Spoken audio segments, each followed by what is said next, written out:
Hey everyone, welcome to a video where I'll show you how to properly connect N8N and set up its credentials. Often we just select things randomly, right? We go here, open it, but when we try to select credentials we simply can't, you know? So I'm going to show you how to do it correctly. First, we'll go to consolecloudgoogle.com and log into our preferred account. We'll open this menu, click New Project, name it, and skip the organization part. Now we wait for the project to create, then we'll enable the APIs we need. Let's go to APIs and Services, and then Enabled APIs and Services, okay? From here we can search the library section for any APIs we want to use. Let's scroll down in Google Workspace, click See All, and here we have the Google Drive API, Google Sheet, Google Docs, okay?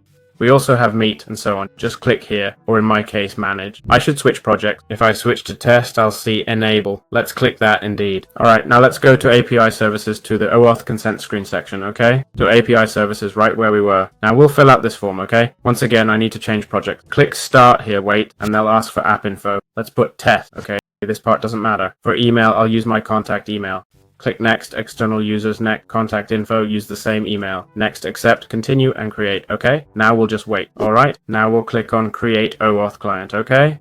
Application type, web app, even if it's local, got it? If you're doing it locally, choose web app, name it test, and authorize a URL. Which URL are we authorizing? Click here, hit these three buttons, open, go to credentials, create new credential, and use this link for authentication. Now it's showing the client ID. We'll copy and paste it here, okay? Then we'll click accept. Where do we find the missing client secret? Just by entering, okay?